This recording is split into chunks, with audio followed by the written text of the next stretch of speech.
For more than 4 years, I'm dealing with issues related to artistic entrepreneurship. We introduced at our academy a course on career management and entrepreneurship.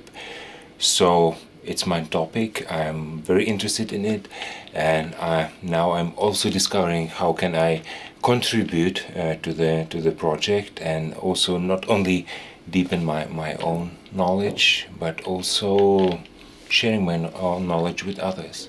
On a vraiment organisé notre performance comme un jardin, donc c'est-à-dire qu'on avait mis des plantes, on avait mis des bruits d'oiseaux, des bruits de nature. Quand le jury est arrivé, on a fait une sorte de méditation. Après, on leur a demandé d'ouvrir les yeux et on a expliqué quel était notre projet, donc c'est-à-dire un jardin, un vrai jardin, un jardin virtuel et une application pour les étudiants pour définir leur rôle chaque jour dans l'école. We have like soft approach in other countries. We have like this more harder approach. When I heard the title, sort of acting and entrepreneurship or entrepreneurship in the arts, I thought entrepreneurship sounds a bit like business and a bit, not my thing. But then when I looked closer, actually I think this project is really important for actors, but also for the arts in general, in terms of letting an actor think for themselves and create their own work and be an artist in their own right. So the workshop that I ran yesterday was all about the theme of the space. And in a drama school, in a theatre, in any art space, there are often empty rooms that are big and beautiful with lots of light. And often, especially when we train in places that are very prestigious, there's a sense of letting the teacher mould the student. So kind of in a maybe slightly hero worship way. It's a bit like the teacher expects to fill the student's mind with their own vision of what should be in the space. So I wanted to flip that slightly and make the material come from the student. So I said, okay, this is the space, and my question was, what does the space need? So it was very abstract, but it made the student have to stand there and go, right, it's down to me to fill this.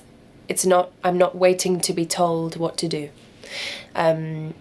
So I thought that was a fun experiment, and it worked really well. It was quite scary for the student, but I think that's can only be a good thing, as long as it's in a safe environment. And I think the idea of the space is, as an artist, quite exciting. It's kind of like the blank canvas, the empty stage, and it is our job to fill it with something that matters. I was very attracted from the possibility to share, and not only with students, but especially with colleagues and people who comes from other countries. So this Erasmus Plus project gave me this great opportunity, and especially to understand that I'm not alone.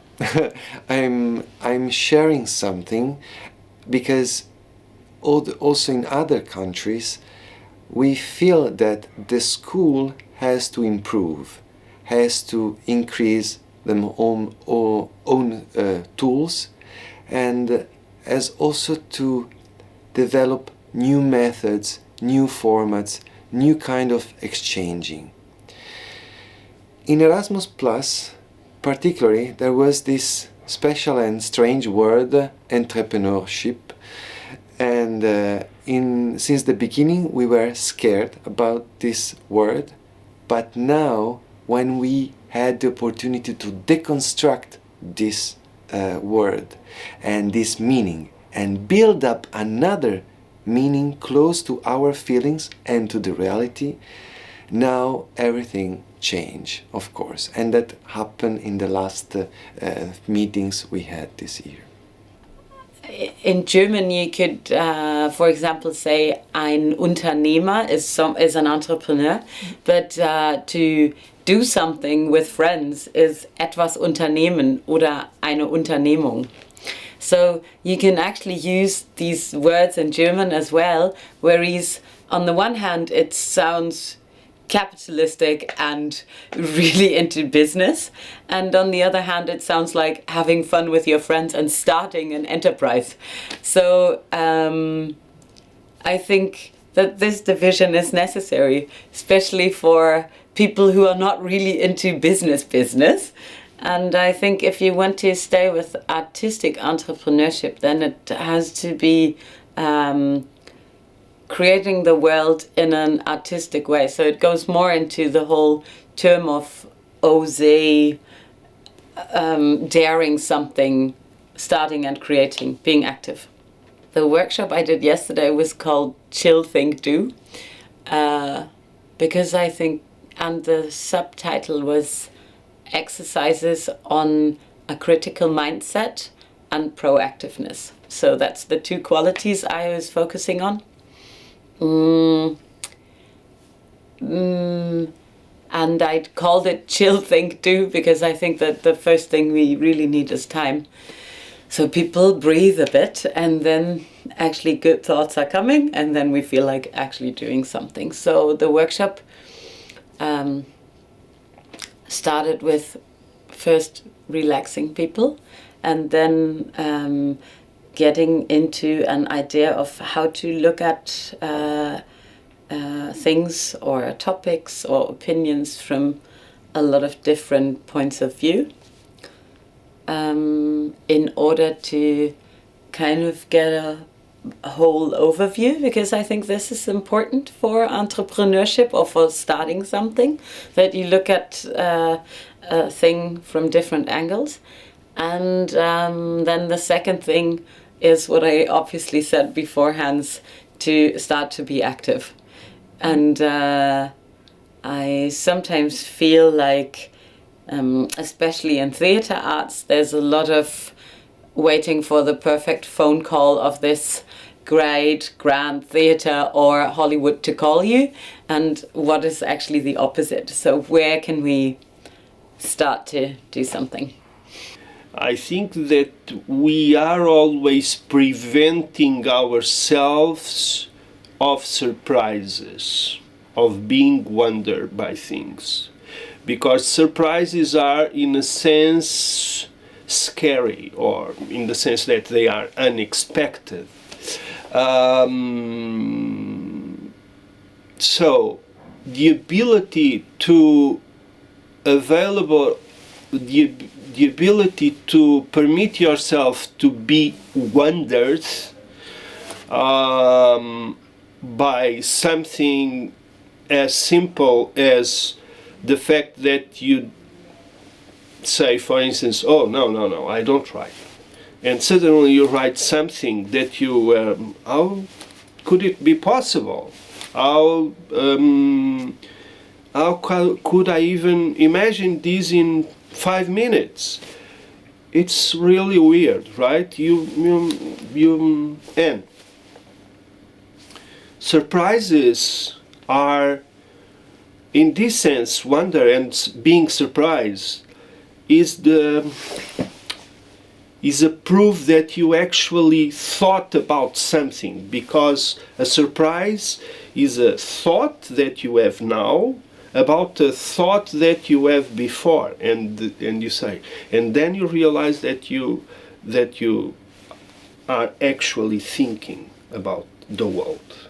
My motivation in participating in the Erasmus Plus project is that I find it very interesting to, together with my European colleagues, to find out what is entrepreneurship within the artistic performing field. How can we expand the word and what we put in it? What kind of courses can we make for the students?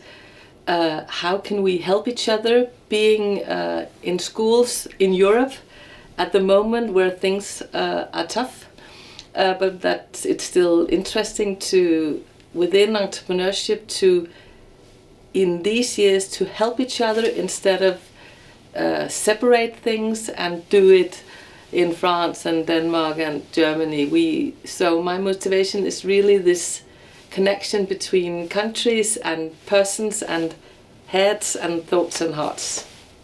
For me, entrepreneurship, artistic entrepreneurship means that you are interested as a person. You could be an artist, but you could also be just another kind of person, to develop new ways of working, new ways of producing, that is sort of a kind of disruption to what is already been done. So this thing about daring, the word that we also use in the group, oser, to dare to do new things, and that requires some tools, but it mostly, in my opinion, requires a mindset and a heart for being curious and being daring and not being scared.